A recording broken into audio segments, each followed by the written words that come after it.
चींटी के सर के बराबर, सरसों के दाने के बराबर, राई के दाने के बराबर भी अगर किसी इंसान के दिल में तकब्बुर आ जाए, घमंड आ जाए, ला यदखुलुल जन्ना, ऐसा आदमी जन्नत के अंदर दाखिल नहीं। किसके अंदर इतना घमंड नहीं है? ला यदखुलुल जन्ना, ऐसा आदमी जन्नत के अंदर दाखिल नहीं होगा। घमंड और तकब्बुर करने का हक सिर्फ अल्लाह रब्बुल आलमीन को है, अल्लाह रब्बुल आलमीन। तो बात कट गई। वो जालिम आदमी पावरफुल था, कहता है मुझसे पैसे मांग रहा है। उसने कहा मेरे भाई, यही मेरा जरिए माश है, अगर आपने मुझे पैसे नहीं दिए, इसकी कीमत नहीं दी, तो मेरे बीवी बच्चे भूखे मर जाएंगे। बड़ी मेहनत के बाद ये मछली मेरे हाथ लगी है, मेरे बीवी बच्चों के पेट पे लात मत मार। उसने कहा चुप। मछली उससे छीनी और जाने लगा, मछली उससे छीनी और जाने लगा। ये आदमी भी जानता था कि मछली मेरी बड़ी मेहनत की कमाई है, अगर ये मछली ले गया तो दूसरी मछली इतनी जल्दी मेरे हाथ नहीं लगेगी, शाम हो चुकी है, मेरे बीवी बच्चे क्या खाएंगे, या तो कीमत इसकी मिल जाए या मछली ही हम काट के बना के अपने घर में बीवी बच्चों को खिला लें। ये उसको पकड़ता है, मेरे भाई मछली मुझे दे दे या कीमत दे दे। उसने उसका हाथ झटक दिया, हट चल, और फिर आगे बढ़ा। इसने मछली पकड़ ली, मेरे भाई या तो मछली दे दे या उसकी कीमत। उसने फिर झटका, इसने उसका हाथ पकड़ लिया। अल्लाह के बंदे, एक गरीब आदमी के ऊपर रहम कर। उसने हाथ पकड़ा, ये उसका हाथ छुड़ाने लगा, इसने उसके हाथ को मुंह में रख लिया।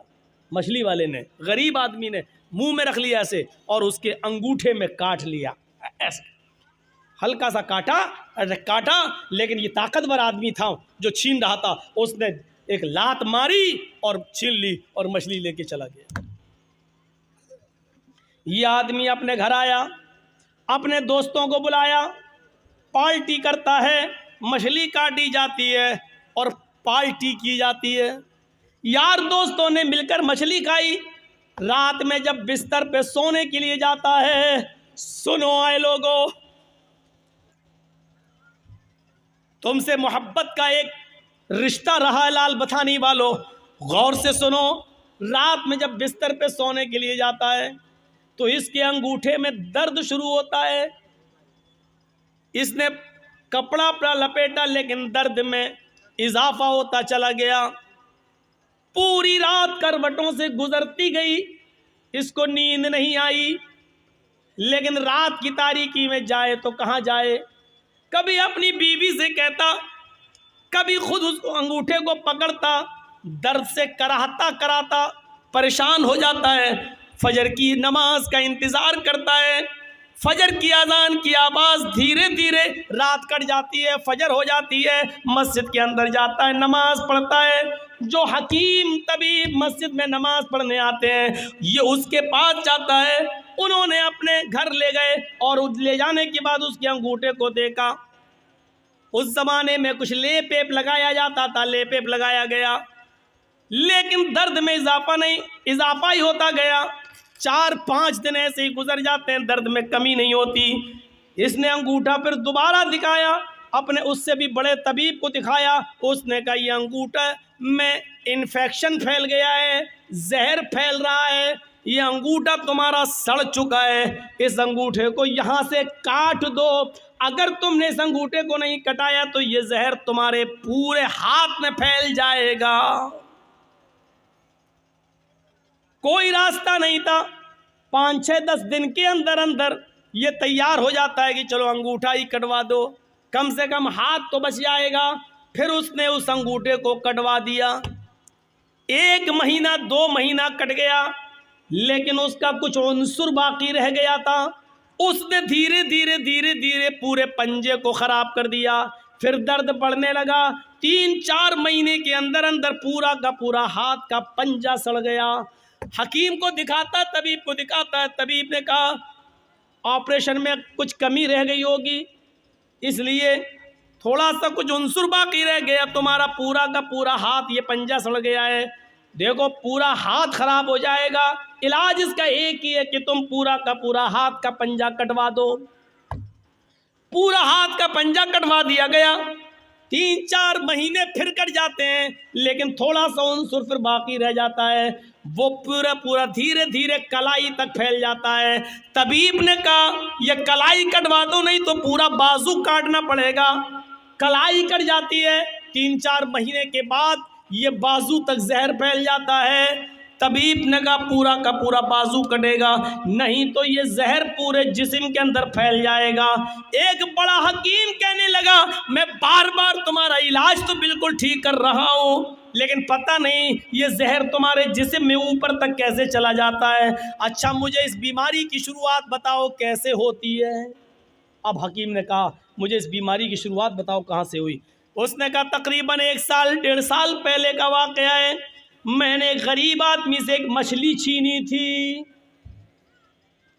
यहाँ तो पता नहीं कितने कितने बीघा ज़मीनें छीने बैठे हुए हैं, कब्जे किए बैठे हैं। अरे मौलाना साहब इतनी गहरी बात आपको बताता कौन है, बताता कौन है?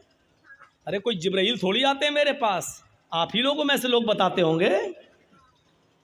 हर जगह का हर एरिया का आदमी बताते हैं। फ़ोन पे तो और ज़्यादा बता देते हैं, मौलाना फला जगह आ रहे हो ना, हाँ वहाँ ऐसा ऐसा होता है। हो गई 1 घंटे की तकरीर तैयार मेरी। क्या करना है? एक मछली, अल्लामा ज़हबी गौर करो किताबुल कबायर में नकल करते हैं। यहाँ से मेरी शुरुआत होती है। उस गरीब आदमी ने कहा कि मेरे बीवी बच्चे क्या खाएंगे, या तो इसकी कीमत दे दे या मछली दे दे। लेकिन मैं पावरफुल आदमी था, उसने हिम्मत कैसे की। लेकिन मछली जब छीन रहा था मैं उससे लेके आया तो उसने मेरा हाथ पकड़ के मुंह में रख लिया। उसने मेरा हाथ काटा। उसने सोचा था कि हाथ काटेंगे तो दर्द की वजह से ये मछली छोड़ देगा, मैं उठा लूँगा। लेकिन मैंने एक लात मारी उसको, उसने मेरे अंगूठे में काट लिया। यहाँ से शुरुआत हुई दर्द की।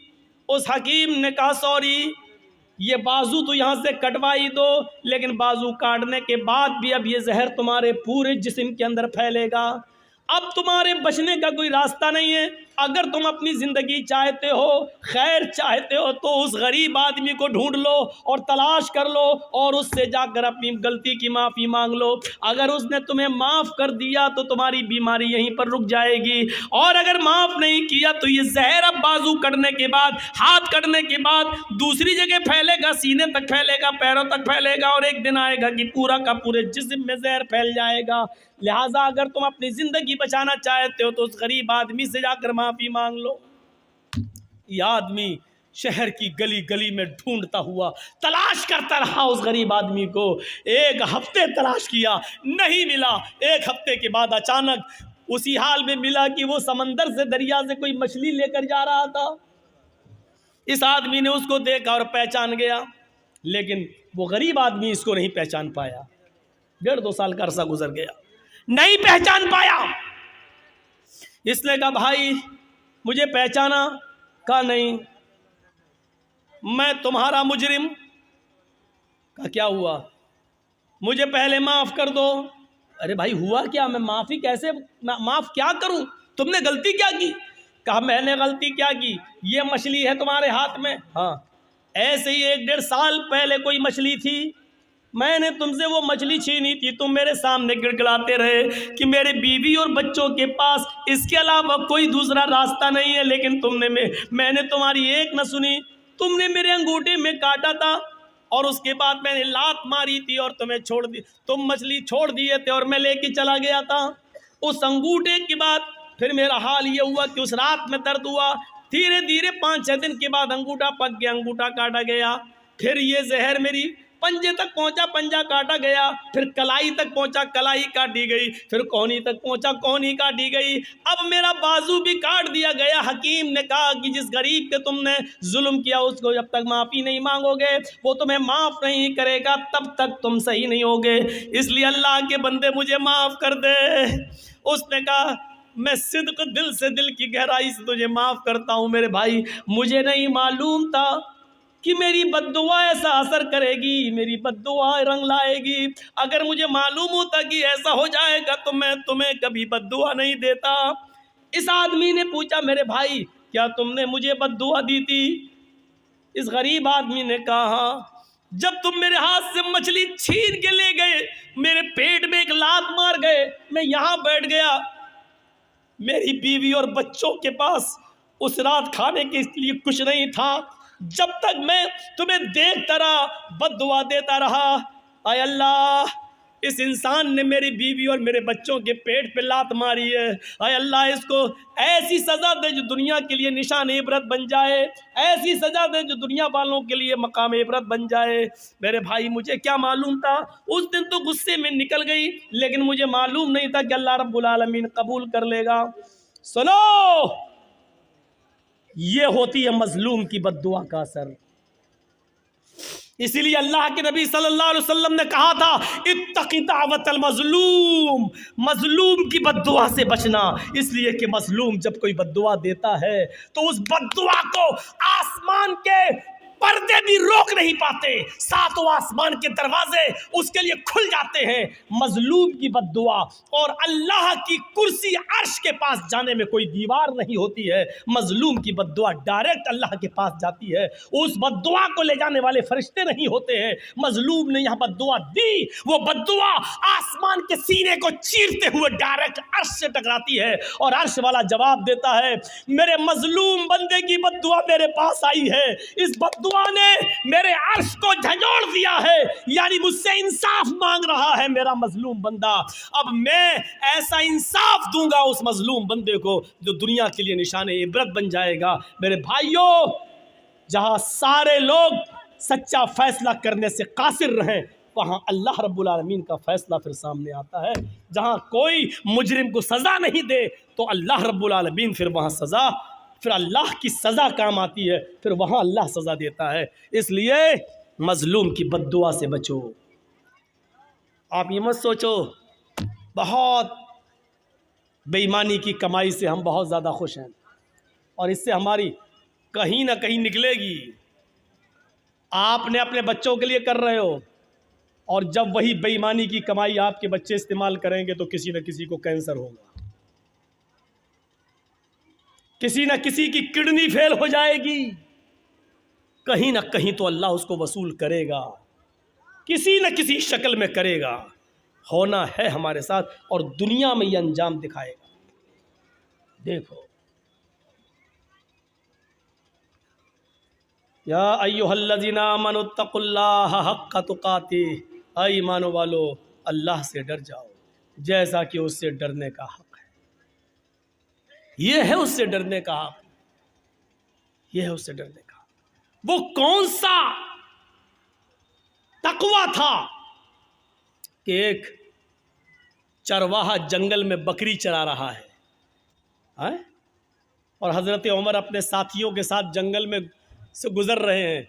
उमर फारूक के साथियों ने कहा भूख लग रही है, कुछ खाना बना लिया जाए। तो कहा कि चलो ये चरवाहा बकरियां चरा रहा है, इससे एक बकरी ख़रीद लेते हैं। हज़रत उमर ने कहा बीनी शातन, एक बकरी बेचोगे मुझे, एक बकरी मुझे बेच दो।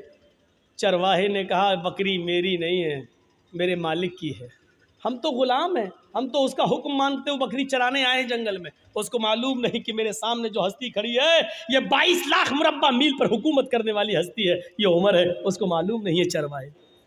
हज़रत उमर ने उसका इम्तहान लिया, कहा अरे मालिक की है तो क्या हुआ, मालिक से कह देना जंगल में भेड़िया आया एक बकरी खा गया, और क्या क्या कर लेगा वो तेरा, कुछ नहीं करेगा। और हम खाल उतार के तुझे दे देंगे, उसमें खून लगा लेना, कह देना देख लो ये खाल छोड़ गया। उस चरवाहे ने कहा खामोश। हजरत उमर से आप थोड़ी ऊंची आवाज में यूपी में बोल के देख लो, नहीं बोल पाओगे। देखा, मौलाना कलीमुद्दीन साहब को गिरफ्तार कर लिया गया मेरठ से। क्या हुआ कि 15 साल पहले ये गैर मुस्लिमों की किताबों से हवाले देते थे और गैर मुस्लिमों को मुसलमान बनाते थे पैसे का लालच देकर। लीजिए, इस इल्ज़ाम में एक जंगल में हाथी भाग रहा है। चूहे ने पूछा अरे भाई क्यों भाग रहे हो? कब सुना नहीं पुलिस ऐलान कर रही है कि जो भी भैंस पकड़ी जाएगी उसको काट दिया जाएगा। तो चूहे ने कहा भाई ऐलान तो भैंस का हुआ है कि तुम क्यों भाग रहे हो, तुम भैंस थोड़ी हो। हाथी ने कहा अगर पुलिस ने हमको पकड़ लिया तो 20 साल तो ये साबित करने में लग जाएगा कि मैं भैंस नहीं हूं। यही सूरत हाल है हमारे इस मुल्क की। अभी एक पुलिस वाले आए, कोई भी एक इल्जाम लगा के अंदर डाल दो, 10 साल के पहले जमानत नहीं हो रही है, छूट नहीं रहे, 10 साल जेल में, 10 साल के बाद पता चलता है मौलाना जर्जीस को बाइज्जत बरी किया जाता है, कोई सबूत नहीं मिला। 10 साल हमें ये साबित करने में लग जाता है कि हमने ये जुर्म नहीं किया। डॉक्टर कफील साहब देख रहे हैं हमारे गोरखपुर के अंदर, गिरफ्तार कर लिया गया, रासुका देशद्रोही का मुकदमा लगाया गया। हाई कोर्ट 6 महीने के बाद, 8 महीने और 9 महीने के बाद उनको बेल देती है और ये कहती है कि डॉक्टर कफील के भाषण में, उनकी तकरीर में ऐसे कोई जुमले नहीं मिलते जिससे देशद्रोही साबित हो। अब होना क्या चाहिए था कि जिस गवर्नमेंट ने उस पर देशद्रोही का मुकदमा लगाया, अब वो देशद्रोही कोर्ट ने साबित कर दिया कि नहीं है, तो अब सरकार को कटघरे में खड़ा होना चाहिए, लेकिन सरकार को कटघरे में खड़ा नहीं किया जा सकता है साहब। क्यों? सरकार है। यह सूरत हाल है आज हमारी। आप कहते हैं कि मौलाना साहब गैर मुस्लिम लोग भी आए हुए, मंत्र पढ़िए। हमारे पास नोटिस आता है कि आप दीनी जलसों में जाते हैं, सुप्रीम कोर्ट का नोटिस मेरे पास आता है कि आप पढ़ते क्यों हैं ये रामायण और गीता, आपको क्या मतलब है इससे। ये सूरत हाल है। और याद रखना, जासूस गैरों में नहीं होते, अपनों में होते हैं। एक बात याद रखिएगा, हम पढ़ते हैं 2-4 मंत्र, आप ही के यहां से जो जासूसी निकलेगी। और थाने में मौलाना साहब ने सुप्रीम कोर्ट का नोटिस आने के बाद भी मंत्र पढ़े हैं। बहुत आसान है हुक्म दे देना और चला लेना, लेकिन मेरे भाइयों दूसरे के मजबूरी को भी सामने रखिए कि दूसरा किस तरीके से जिंदा है। यही चीजें चढ़ा चढ़ाकर डॉक्टर जाकिर नाइक को आज कहाँ जाना पड़ा बेचारे। आज हिंदुस्तान के अंदर नहीं, मलेशिया में उनको पनाह लेना पड़ा। किसने साथ दिया? कौन था उनके साथ? और जर्जीस ने उसी वक्त कहा था, आज डॉक्टर जाकिर नाइक पर उंगली उठी है गवर्नमेंट की। अगर सारे मुसलमान एक प्लेटफार्म पे नहीं आए तो यहां से रवाज निकलेगा। आज के बाद मौलवियों की नींदें हराम होंगी। नहीं सुनी हमारी किसी ने। दूसरे मसलक के लोगों ने कहा वो तो वहाबी है, उस आतंकवादी है, ये है वो है। खुद अपने ही लोगों ने गवर्नमेंट तक जासूसी की वीडियो निकाल निकाल कर दिखाई, देखो फला स्टेज पर इतने लोगों को मुसलमान किया, इतने लोगों को मुसलमान किया। ये जासूसी उनके साथ की गई और आज डॉक्टर जाकिर नाइक को मलेशिया जाना पड़ा। मेरे भाइयों तसव्वुर कीजिए आप, मैंने कहा था कि उठेगा, लेकिन जब एक प्लेटफार्म पे कोई नहीं आया उसके बाद फिर उठा। तो देखो मौलाना कलीमुद्दीन चले गए, देखो मौलाना साद को किस तरीके से कोरोना बम कहा गया है। वो निजामुद्दीन मरकज के अंदर, ये मरकज से फैला कोरोना, ये फैला। हमने पेशीन गोई की थी, हालांकि इल्म गैब अल्लाह के अलावा कोई नहीं जानता, लेकिन आसार बता रहे थे कि डॉक्टर जाकिर नाइक की खामोशी पर, उनकी बात पर खामोशी ये दूसरे मौलवियों के लिए दरवाज़ा खोल रही है। और खुला, क्या चाहते हो कि मेरे लिए भी दरवाजे खुल जाएं? खुलेंगे तो देखा जाएगा, लड़ेंगे, लेकिन जहाँ तक हो सके अपने आप को पहले एहतियात किया जाए, अपने आप को बचाया जाए। अल्लाह के रसूल ने फरमाया जब जंगल में जाओ तो पहले ऊँट को बांध दो दरख्त से, उसके बाद अल्लाह पर भरोसा करो। ऊँट को खुला छोड़ दिया, सो गए, अल्लाह मालिक कुछ नहीं होगा तो भाग ही जाएगा। पहले बांध दो, फिर सोइए, फिर अल्लाह पे भरोसा कीजिए कि मैंने ऊँट को बांधा है, अल्लाह पे भरोसा, कुछ नहीं होगा। तो पहले एहतियात कीजिए, पहले तदबीरें कीजिए आप। वो चरवाहा था जंगल का, और क्या कह रहा उमर से, 22 लाख मुरब्बा मील पर हुकूमत करने वाली शख्सियत से, खामोश, मुझे बता रहे हो अपने मालिक से कह देना, मैं तुझे तो जानता नहीं हूं कि तू कौन है, लेकिन इतना सुन, मैं मोहम्मद रसूलुल्लाह का उम्मती हूं। हजरत उमर कान लगाकर उसकी बात को सुन रहे हैं। मैं मोहम्मद रसूलुल्लाह का मानने वाला हूं, तुमने मुझे जो मशवरा दिया, मेरा मालिक बहुत नेक है, अगर एक बकरी में तुम्हें बेच भी दूं और उसकी कीमत ले भी लूं तो मेरा मालिक मुझे कुछ नहीं कहेगा। मैं कह दूं कि बकरी भेड़िया खा गया तो मेरा मालिक मेरा यकीन भी कर लेगा। लेकिन दुनिया में तो मैं अपने मालिक से झूठ बोल जाऊंगा, लेकिन कयामत के दिन मैं उस मालिक को क्या जवाब दूंगा जो मेरे मालिक का भी मालिक है।